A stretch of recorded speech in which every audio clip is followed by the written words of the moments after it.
BJP के राष्ट्रीय प्रवक्ता राज्यसभा सांसद सुधांशु त्रिवेदी पहुंचे। अयोध्या रामलला का किया दर्शन पूजन। निर्माणाधीन रामायण विश्वविद्यालय में आयोजित कार्यक्रम में भाग लेने अयोध्या पहुंचे हैं सुधांशु त्रिवेदी और साथ ही में अयोध्या पहुंचे सुधांशु त्रिवेदी का बयान भी सामने आया है। रामलला के विराजमान होने का 1 वर्ष हुआ है पूर्ण। विपक्ष पहले कहता था कि रामलला हम आएंगे, मंदिर वहीं बनाएंगे, लेकिन तारीख नहीं बताएंगे।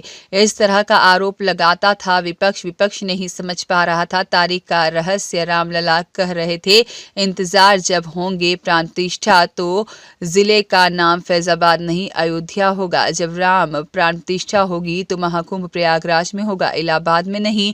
रामलला कह रहे थे इंतजार की, देश में कर्म योगी आएगा और प्रधानमंत्री और योगी आएगा। उत्तर प्रदेश में मुख्यमंत्री भगवान राम अपने ही आवास में नहीं 4 करोड़ लोगों को आवास देने के बाद 15 करोड़ लोगों को जल देने के बाद भारत को 5वीं सबसे बड़ी अर्थव्यवस्था बनाने के बाद रामलला होंगे प्रतिष्ठित। और विश्व में इतना बड़ा परिवर्तन है, इतिहास में दर्ज सौगंध राम की खाते हैं कि मंदिर वही बनाएंगे। आज प्रभु की कृपा से सौगंध पूरी हुई है। जो रामलला को लेकर प्रश्न उठाते थे उन्हें राम की महिमा को समझना नहीं आता है। महाकुंभ को लेकर नगीना सांसद चंद्रशेखर आजाद पर भी हमला बोला, कहा कि सबकी अपनी सुमति होती है, उनकी टिप्पणी को उन्हीं की तरह देखना चाहिए।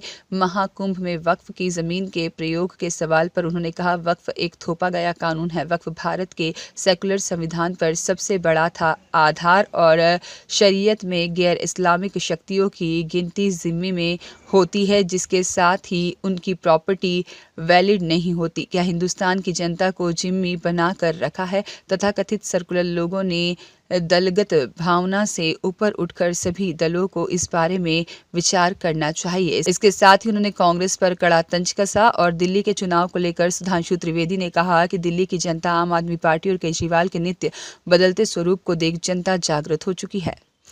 भैया सर यहाँ आवाज जाता है, ठीक है। देखिए, श्री रामलला विराजमान की प्राण प्रतिष्ठा के 1 वर्ष पूर्ण हुए हैं और ये 500 वर्षों के बाद जो ये अवसर आया था, हम लोग जब छोटे थे और उसके बाद जब भाजपा में आए तो लोग ये कहते थे भाई वो लोग कह रहे हैं रामलला हम आएंगे, मंदिर वहीं बनाएंगे, तारीख नहीं बताएंगे। वो तारीख का रहस्य नहीं समझ पा रहे। तारीख का रहस्य ये था कि भगवान राम इस बात का इंतजार कर रहे थे कि जब वो प्राण प्रतिष्ठित होंगे तो जिले का नाम फैजाबाद नहीं अयोध्या होगा। जब वो प्राण प्रतिष्ठित होंगे तो महाकुंभ इस बार प्रयागराज में हो रहा है, इलाहाबाद में नहीं हो रहा है।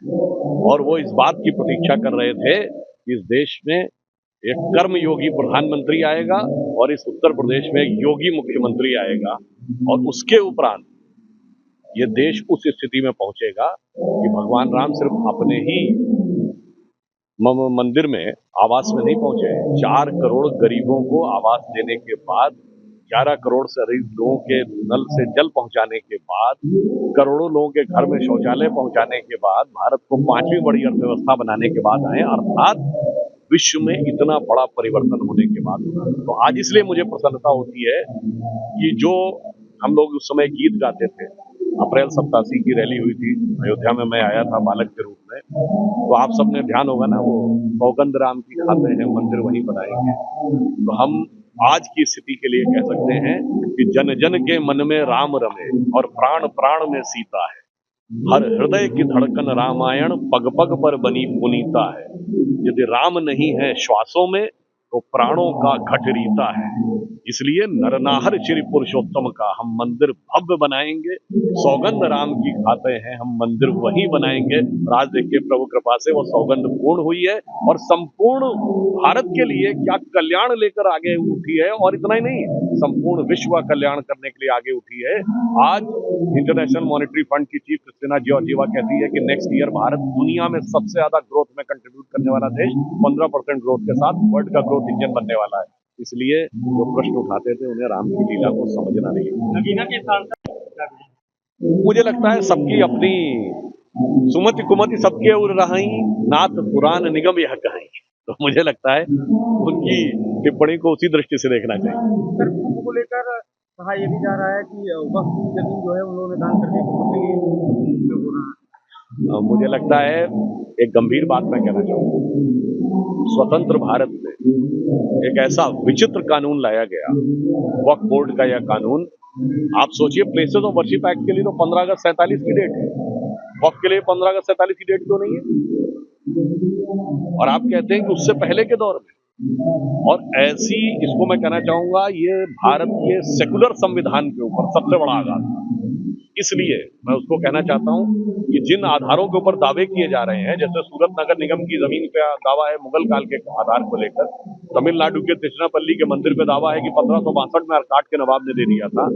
उस जमाने की मुगल रियासतों के समय के फरमान जो ये कहते थे कि उनके वो शरिया के विधान को मानते थे, जिसके अनुसार गैर मुस्लिम प्रजा जिम्मी है, जिसका प्रॉपर्टी पे हक नहीं होना चाहिए। तो मैं पूछना चाहता हूं जो हमारे तथाकथित सेकुलर लोगों से कि आपने क्या हिंदुस्तान की जनता को जिम्मी बना के रखा था? अदरवाइज उस जमाने के फरमान स्वतंत्र भारत के सेकुलर संविधान में कैसे आ गए? इसलिए ये भारत के सेकुलर संविधान के लिए सबसे बड़ी चुनौती है। और हम कहना चाहेंगे, अब दलगत भावना से ऊपर होकर सभी दलों को इस बारे में ईमानदारी से विचार करना चाहिए। दिल्ली चुनाव मोहम्मद आलम की रिपोर्ट।